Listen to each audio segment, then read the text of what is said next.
Euh, Yacine, sur les parents, alors, j'ai deux questions à te poser. La première, c'est sur les parents. Est-ce que toi, depuis que tu es dans le monde du football, tu as vu l'évolution des comportements toi, tes parents, par exemple, quand tu vois donc tes enfants sont un peu plus âgés, ils ont bientôt la vingtaine. Quand tu vois les parents aujourd'hui qui sont un peu plus jeunes, qui veulent faire ce que je te disais tout à l'heure, des gamins leur pro, qu'est-ce qui a changé et est-ce qu'il y a eu un immense changement? C'est la première question que je voulais te poser. Et la deuxième, tu répondras aux deux en même temps, c'est quand on voit toutes les affaires qui sortent, j'ai l'impression, mais peut-être parce qu'on est en France, qu'on est plus concerné, nous, en France, qu'ailleurs, sur les dérives, en tout cas, comportementales, etc. Il y a moins, par exemple, en Espagne ou en Italie, il y a moins d'affaires comme ça, extra-sportives. Est-ce que c'est lié à, je sais pas, à la société française ou est-ce que c'est une erreur et c'est partout pareil? Euh, je vais commencer par les parents. Après, on répondra à l'étranger. Oui, il y a une évolution. Il y a une évolution avec les parents parce que, comme je le dis, avant, et ça a toujours existé, euh, qu'il y ait eu des parents qui exagéraient ou qui en faisaient trop autour de leur enfant pour qu'il soit professionnel et tout, ça a toujours existé. Sauf qu'aujourd'hui, c'est à tous les niveaux. C'est-à-dire que même un jeune de 11, 12 ans, 9 ans, qui est dans un petit club, les parents se comportent déjà, alors qu'avant, comme ça. Alors qu'avant, c'était plutôt dans les clubs visibles, quand tu arrivais à un certain niveau euh, d'équipe de jeunes, en gros à l'époque DH, donc R1, quand tu commençais à tutoyer un peu le plus haut niveau régional, oui, les parents commençaient à vriller, mais avant, non. Là, maintenant, c'est dans tous les clubs. Ça, c'est une première chose.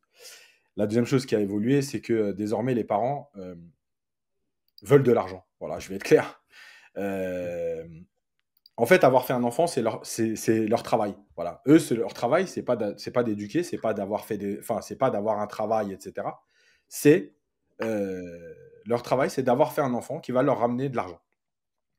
C'est-à-dire qu'aujourd'hui, dans les discussions avec les agents, etc., il y a des parents qui te disent, ok, super, c'est super. Ok, mais combien on touche nous sur tout ça? Ben, en fait, tu touches ton salaire, c'est-à-dire que toi, tu vas travailler, et puis nous, on va s'occuper de ton fils, et puis il va gagner de l'argent, et puis s'il a envie, à un moment, de faire gagner de l'argent, eh ben, il partagera, ou il créera une société pour gérer certaines choses. Mais en fait, toi, pour l'instant, normalement, c'est pas ta question, elle n'est pas là. C'est comment gérer la carrière de ton fils, comment le faire progresser, etc. Donc aujourd'hui, les parents, évidemment, que ils ont ce regard sur bah, nous aussi, on veut toucher une part du gâteau.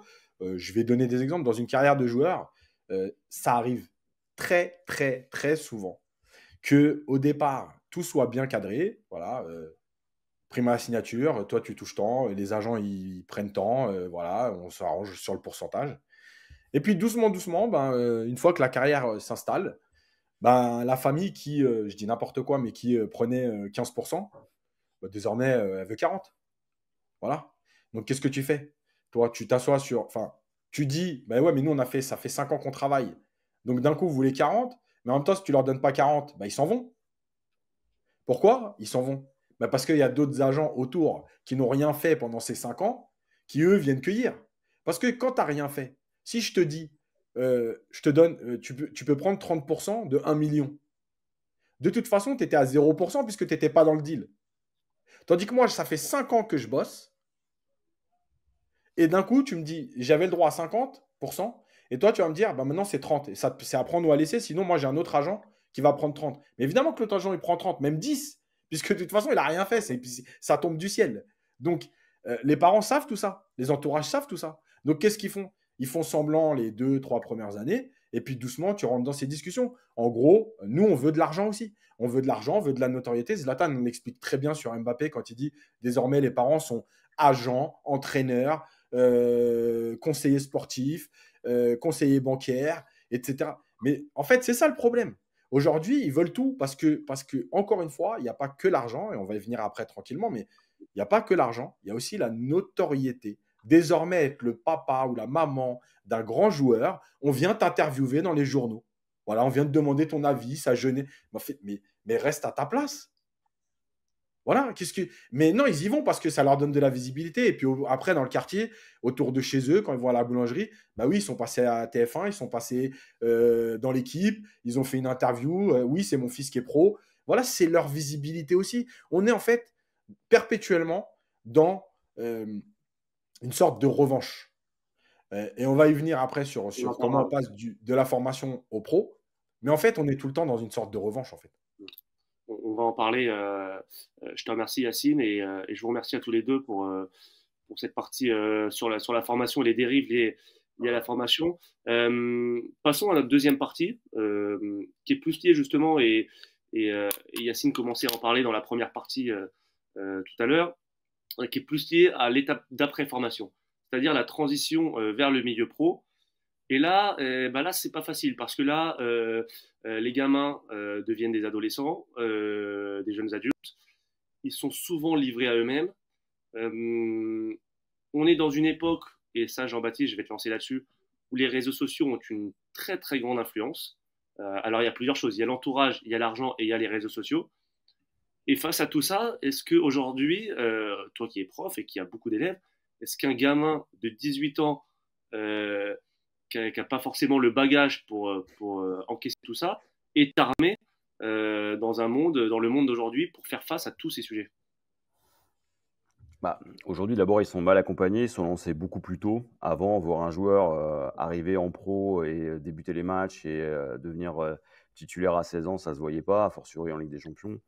On était sur des anomalies. Aujourd'hui, il y a une précocité plus grande. Or, l'évolution psychologique, la préparation mentale du gamin, elle est sur la même. C'est-à-dire que si les gosses euh, sont des adolescents et font 1,90 m, etc., avec la charge physique qui va avec, bah, on voit derrière que psychologiquement, ça reste des enfants avec finalement une expérience de la vie très limitée, un encadrement qui peut être toxique et une difficulté à se faire encadrer correctement, d'abord par les clubs, mais aussi par leurs entourages, que ce soit les entourages de soignants ou au contraire les entourages des parents.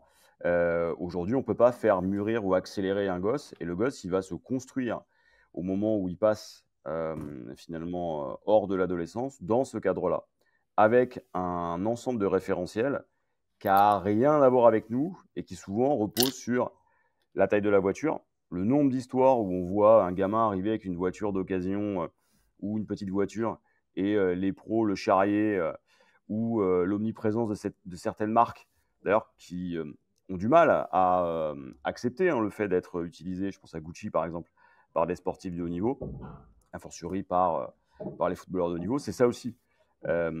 Aujourd'hui, ce qu'on voit, c'est aussi beaucoup de jeunes qu'on expose physiquement, et on le voit, hein. Yamal, Pedri, regardez ce qui est arrivé à Kipembe, 10 ans au PSG, mais aujourd'hui, ça fait plus d'un an qu'on l'a pas revu sur un terrain être capable de jouer. On fragilise des gosses, on les accompagne peu. Pour un Warren Zaïre-Emery, qui aujourd'hui patine, combien? Et regardez ce que Warren Zaïre-Emery prend en termes de critiques, ce qu'il est obligé d'endurer.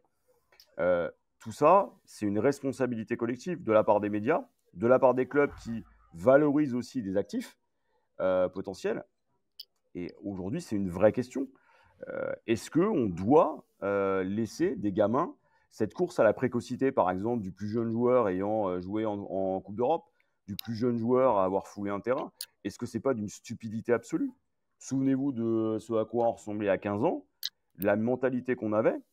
Toi, Clément, si on t'avait mis à 15 ans au Parc des Princes, mais t'aurais vrillé.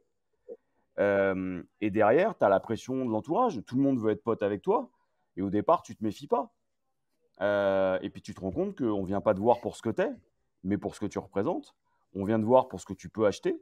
Et on vient revoir pour ce que tu peux apporter en termes de notoriété, d'expérience. Et pour l'avoir vu dans d'autres milieux, je pense notamment au milieu de la musique, c'est catastrophique parce que derrière, vous vous réveillez. Et quand vous vous réveillez, il n'y a plus personne. Regardez l'interview de Pogba. C'est assez intéressant quand il explique que Alors son téléphone ne sonne plus. justement, JB, j'aimerais lire la déclaration que Yacine nous a mis. C'était Paul Pogba dans l'équipe cette semaine. Et je vais la lire pour ceux qui nous écoutent en podcast. Il dit ce n'est même pas Attends, que je me suis. celle-là, c'est Varane. Celle-là, c'est Varane. Je Non. vais te mettre Là, Pogba c'est après. Varane. Ouais. Et ben, on peut aussi lire Varane parce que c'est intéressant. Ouais, ouais. Raphaël Varane qui dit ce n'est même pas que je me suis senti trompé, c'est juste que tout le système est bâti pour que le joueur ne pense pas et ne voit pas qu'il se fait avoir. Quand tu as un peu d'expérience, tu vois le jeu, les ficelles, et après tu as le choix d'accepter de te faire avoir et tu signes pour ta tranquillité. Faites vos magouilles, je me concentre sur ma famille et sur le jeu. ou alors tu n'es pas d'accord et ça te prend beaucoup de temps, beaucoup d'énergie. Je n'ai pas envie de trop en dire, mais c'est important de savoir que le foot est une industrie particulière. Connaissant Varane, c'est léger. Ça veut dire que Varane, c'est un tempérament plutôt calme, plutôt réservé. Donc s'il dit ça, c'est un euphémisme, je pense. Là, c'est Pogba, il me semble, Yacine, Ouais, c'est ça. où on lui demande voilà, quel est le plus grand danger qui guette un footballeur, et il répond l'argent, la célébrité, les réseaux, tout ce qu'on évoque justement dans cette partie. En fait, le plus grand danger, c'est de ne pas trouver les personnes qui vont te protéger, qui seront là vraiment pour toi et qui ne vont pas en tirer avantage. Aujourd'hui, ce dont un footballeur a surtout besoin, c'est d'être bien entouré avec des gens corrects autour de toi. Yacine, ça résume un peu tout ce que tu dis depuis le début. Exactement. Et pour revenir à ça, tu vois, la bascule foot pro, enfin, formation foot pro, elle est très dure. Elle est très dure. Et là, je ne parle pas de jeux de foot, etc.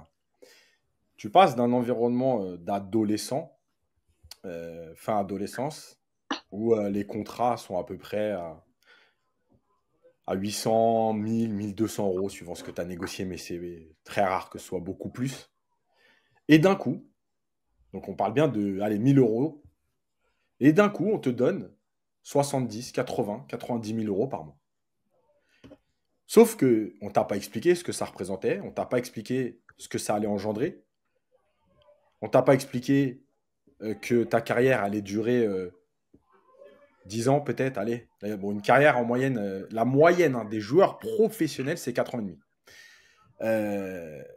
Donc on t'explique pas tout ça, et d'un coup on te donne 90 000 euros. Et là, en fait,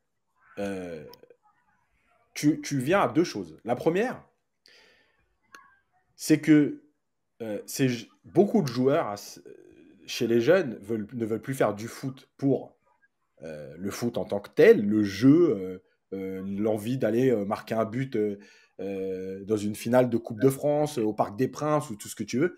Ils jouent au foot pour l'ascenseur social, pour devenir quelqu'un, pour sortir de la misère, pour aider leur famille aussi. Alors, ça part d'un bon sentiment, j'ai aucun problème avec ça, c'est pas un jugement. C'est juste que bah, quand tu y arrives, il y a une forme d'aboutissement. Sauf que tu es au début de ta carrière. Mais là, d'un coup, bah voilà, tu gagnes 90 000 euros. Le foot a franchi un cap en 98 parce que malgré tout, tu vois, tout ce dont on va parler après sur les sorties, les filles et tout, ça a toujours existé. Hein. Mais évidemment à un degré qui est divisé par 1000 parce que les footballeurs dans les années 80 n'étaient pas des stars du showbiz, n'étaient pas bling-bling. Tu sortais avec un footballeur, c'était un débile un footballeur. Voilà. Donc, alors, il gagnait plus que la personne lambda, mais il gagnait pas non plus des millions et des millions. Et c'était juste un footballeur. Aujourd'hui, un footballeur, c'est quelqu'un. Donc, tu as tout ça. Et quand tu n'es pas prêt, eh ben, en fait, tout est une surprise. Mais malgré tout, autour de ça, tu vois la fameuse que j'avais appelée cour à l'époque, la cour du roi, la cour du joueur, où on vient te flatter. Voilà. Ouais, t'es le plus beau, t'es le plus fort, t'es meilleur, tes trucs, tu joues à Monaco, tu joues à là, nanana, etc. Et donc là, bah, tu te retrouves à te faire flatter. Mais comme on t'a pas prévenu encore une fois de ça, on t'a pas dit, attention, dans ta formation, il n'y a pas eu des anciens pros qui sont venus te parler, il n'y a pas eu tout ça. Donc, toi, tu es là, tu as 17 ans, et d'un coup, ça te tombe dessus. Et bien là, tu commences à suivre et tu commences à rattraper le temps perdu. Parce qu'en fait, ces gamins qui ont 18, 19 ans, à qui on a expliqué, nous, dans notre quartier, on est parti en Espagne, on était 6, on s'est éclaté, on a rigolé, pendant que lui, il était à l'entraînement. Quand on lui dit, samedi soir, on était en soirée, il y avait un truc dans un appart et tout, lui, il était au centre de formation. En fait, qu'est-ce qu'il fait? Il veut rattraper le temps perdu, parce qu'il n'a pas eu d'adolescence. Il était enfermé dans un centre 335 jours par an, à penser qu'au foot, à se dire, il faut que je réussisse. Et donc, à partir de là, bah lui, d'un coup, il vit une explosion. Et en plus, ça devient quelqu'un. Et financièrement, il est capable d'assumer plein de choses. Mais en fait, je ne vois pas quel humain ne peut pas vriller. Et encore plus quand tu as 19 ans. Déjà, quand tu as 19 ans, 18 ans, tu fais ton premier job d'été, tu te payes tes vacances. Déjà, tu as la limite de vriller, tu t'éclates parce que tu as touché ton premier billet et que c'est ton argent et que tu vas aller t'éclater en vacances. Mais imagine que tu passes de 800 euros à 90 000 euros. D'accord? Et puis, quand je dis on ne t'apprend pas, je vais donner un exemple. avec Benfica, il y avait une interview de Adel Taarabt qui était sortie où il expliquait que lui, il a joué en Angleterre, il a joué, bref, dans des grands clubs. Éthiopie, hein. Il a joué à Queen's Park Rangers, je Ouais, crois. Rangers. Et à l'époque, il devait rejoindre le PSG. D'ailleurs. Et lui, en fait, il t'explique qu'il arrive à Benfica. Et là, il arrive, sacoche Gucci, grosse voiture. Et il arrive sur le parking et il voit que des voitures lambda. Encore, quand je dis lambda, c'est niveau foot, mais en gros, un peu Peugeot, mais le dernier modèle et tout. Mais Peugeot, tu vois, pas de grosses voitures. Les mecs, ils arrivent au centre d'entraînement, ils sont en survêt de Benfica. Puis il attend un peu et puis il discute avec les mecs. Et il dit, ouais, mais les gars, je comprends pas. Vous êtes habillés comme ça alors que vous êtes des footballeurs. Et les mecs lui disent, ouais, mais ici, tu es à Benfica. On est au Portugal, c'est pas un pays riche. Donc, il y a une image du club à renvoyer. Nous, on va pas s'exposer. Et de toute façon, qu'est-ce que ça change, ta sacoche Gucci et ta Ferrari? Ça change quoi à ta vie, en fait, à part te montrer? Mais vous pouvez aller voir l'interview d'Adel Taarabt, elle est sur YouTube, et il l'explique très bien. Et il dit, tac, quelques semaines, je viens en survêt Adidas, j'ai plus ma sacoche Gucci. Et il dit, pour la première fois de ma vie, pendant 4 mois, j'ai pas sorti ma carte bleue. Et je me suis rendu compte que, en fait, c'était ça la vie. J'avais de l'argent, mais je me faisais plaisir quand j'avais besoin. Et finalement, est-ce que j'en avais besoin tous les jours d'avoir une sacoche Gucci, le dernier téléphone, la dernière montre à 32 000 euros, etc. En fait, non. Voilà. Et pour moi, ça résume tout. C'est là l'éducation, quand je parle d'éducation. C'est aussi les clubs qui doivent dire, voilà, et je fais un parallèle avec la NBA vite fait, parce qu'on compare souvent aujourd'hui, malgré tout, les modèles. Mais ce qu'il faut savoir, c'est qu'en NBA, des fois on dit, ouais, les joueurs, ils se contentent. Non, ils font pas ils n'ont pas les mêmes comportements, même s'il y a du bling-bling, hein, c'est les États-Unis et tout. Mais les gars, la NBA, il y a une charte avec des comportements à avoir. C'est-à-dire que le mec, et on va venir à la loi française aussi avec ça, mais le mec qui se comporte mal en NBA, il prend pas une amende de 150 euros parce que c'est une journée de travail et c'est la charte. Il prend 2 millions de dollars d'amende. Donc évidemment que tu réfléchis à 2 fois à faire le con et que tu respectes la charte. Pourquoi il y a une charte? Parce que là aussi, on va venir à l'idée de est-ce que ça doit être des modèles? Qu'est-ce que tu fais dans ta vie? Mais en fait, tout cet argent que tu gagnes, il est aussi grâce à un modèle. Et si toi, tu fous le bordel et que tu fais exploser le modèle, tu vois, c'est ça la charte. Donc évidemment qu'on ne peut pas demander à un être humain d'être irréprochable 24 heures sur 24. Mais il y a certains moments où tu dois te comporter autrement, où tu dois montrer quelque chose parce que tu représentes, 1, ton image, 2, l'image de ton club, 3, l'image de ton pays, et 4, l'image de ton sport. Et ton sport, il vit de tout ça en fait. Tu vois, quand je dis 80% des gens qui suivent le foot, s'ils savaient tout ce qui se passe, ils arrêteraient. Eh bien, si ces gens arrêtent de suivre le foot, tout cet argent, il n'existe plus en fait. Donc c'est normal. Donc quand on dit en NBA, pourquoi ils se comportent différemment? Parce que l'être humain est comme ça, on l'oblige à se comporter différemment, mais à l'arrivée, ils sont gagnants. Yacine, je vais donner la parole à JB. Tu as commencé un peu à soulever la thématique de l'impunité. JB, c'est quoi les solutions? Alors, c'est une question très large, mais en tout cas, les pistes, les directions que pourrait prendre aujourd'hui le monde du foot, du sport et plus spécifiquement du foot, pour, pour enrayer un peu cette spirale que toi tu observes évidemment en partie à l'école, parce que c'est générationnel, mais voilà, le monde du foot aussi est très concerné. Quelles pourraient être justement les pistes ou les directions? Yacine parlait de la NBA, c'est un exemple que je connais bien aussi. D'abord, les joueurs sont rassemblés autour d'un syndicat fort qui négocie avec les propriétaires et la ligue, et donc les joueurs comptent. C'est-à-dire que quand les joueurs ne veulent pas jouer un certain nombre de matchs, ils ne le font pas. Il y a des tensions, ça peut aller jusqu'à un lockout, c'est-à-dire on ferme la ligue et on attend de régler le problème. Et que si les joueurs acceptent de jouer, ils y gagnent financièrement. L'autre chose, c'est qu'il y a des conseils de management et des gestionnaires de fortune qui ne sont pas parties liées. C'est-à-dire que vous allez chez des tiers, et ces tiers n'ont pas intérêt à vous raconter n'importe quoi, et puis c'est pas le tonton machin et le frère du fils de la bouchère qui vous aide.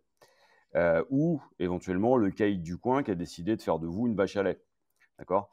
C'est ça qu'il faut avoir en tête, c'est que la première des choses, c'est avoir des clubs qui offrent des services indépendants des performances, que les ligues fassent l'exemple, donne l'exemple qu'on peut constater dans les ligues privées et que, par exemple, pour les gestionnaires de fortune, il y a un effort. Je prends un exemple tout simple, il y a des stats qui existent. 40% des footballeurs professionnels se déclarent en faillite 5 ans après la fin de leur carrière. Alors, aux États-Unis, c'est des stats. Les joueurs de NFL, c'est 70%, les joueurs de NBA, c'est 60%. Ça veut dire que même quand on encadre, ce n'est pas suffisant. Pourquoi? Parce que derrière, la gestion des actifs, elle est extrêmement risquée. Souvenez-vous des affaires qu'avait engagées, par exemple, l'UNFP, là dernièrement, avec une structure qui, normalement, aurait dû permettre à certains joueurs d'avoir des investissements garantis qui leur permettent d'envisager leur retraite aisément. Aujourd'hui, on se rend compte, là, pareil, en regardant ces enquêtes-là, 50% des joueurs qui investissent dans de la gestion de patrimoine vont sur des investissements qui sont risqués, souvent non sécurisés, avec des rendements faibles. Ce qui fait que derrière, vous avez un énorme problème. Et ça, c'est en grande partie lié à la faiblesse des syndicats de joueurs. Regardez le nombre de matchs qu'on leur fait jouer. Un syndicat faible, c'est aussi un problème de représentation. Après, les clubs devraient avoir ce service ici en décorrélant de la performance. Et puis, il y a un problème aussi qui est lié à la FIFA. Si on prend les chiffres de la FIFPro, vous avez 15 000 joueurs qui sont transférés chaque année de manière illégale ou sous des conditions abusives. Ça dit bien une chose, il n'y a pas de régulation et personne ne veut réguler. Et si on va même plus loin, c'est toujours les chiffres de la FIFA. Hein. On a 20% des footballeurs pros qui ont été victimes d'arnaques financières dans leur carrière. Là encore, régulation. Ça veut dire que dans un État comme la France, il faudrait que le ministère s'en charge, mais on ne peut pas tout attendre de l'État. Il faudrait donc que derrière, les clubs aient cette responsabilité-là. Parce que quand vous prenez des gamins à 13 ans, que vous les formez à 15-16 ans, que vous les exposez à 17, 18, 20, que vous les vendez, que vous faites une plus-value derrière, et que la seule part, finalement, que vous allez redonner, c'est sur le transfert, il y a un souci.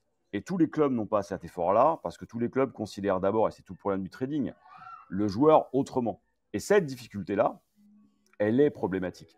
Parce que derrière, on a l'impression que tout le monde se déresponsabilise. Et on attend trop de l'État. L'État n'a pas à réguler une activité commerciale de cette nature. Ça a frisé Jean-Baptiste. Ouais. C'est pas grave. Tiens, Clément, ça me permet de répondre Ouais. vite fait. Parce qu'il y a quelqu'un qui me dit, Haute-Sire qui me dit, on dédouane, il y en a plusieurs d'ailleurs, qui me disent, ouais, tu dédouanes les parents et l'éducation, l'entourage proche. En fait, justement, j'ai bien expliqué au début que c'était pas dédouaner, c'était donner une explication. Et je vais donner un exemple parce que moi, j'aime pas quand on dit tout le temps, tu sais, c'est l'éducation, comme si l'environnement dans lequel tu évolues et les gens que tu vas côtoyer dans ta vie n'ont pas d'influence. Il y a plein de familles où, je vais dire n'importe quoi, il y a 4 enfants. Pourquoi il y en a 2 qui ont le bac, un qui fait des études supérieures et un qui finit en prison? Non, mais juste pour savoir, ils n'ont pas les mêmes parents? Ils habitent pas au même endroit? Ils habitent pas dans le même appartement? Bah évidemment que si. C'est juste qu'à un moment donné, il y a des gens qui sont capables de résister à certaines choses parce que leur mental. Il y a des gens qui sont attirés par certaines choses et pas par d'autres. Et pourtant, ils ont eu la même éducation. La même éducation. Dans la même famille, tu as des bacheliers, tu as des bacs plus 5 et tu as des mecs en prison. Mais expliquez-moi s'il n'y a que l'éducation qui rentre en compte, comment c'est possible que moi, j'ai bac plus 5 et que mon frère aille en prison? Moi, je veux comprendre. En fait, c'est ça que vous ne comprenez pas. Et ça ne dédouane pas l'éducation, ça ne dédouane pas l'entourage, ça ne dédouane pas la famille. Je n'ai jamais dit ça.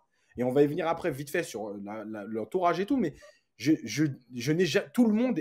Si on a titré tous responsables et que le point d'interrogation, c'est évidemment pour ne pas y répondre tout de suite, mais parce que pratiquement tout le monde est responsable.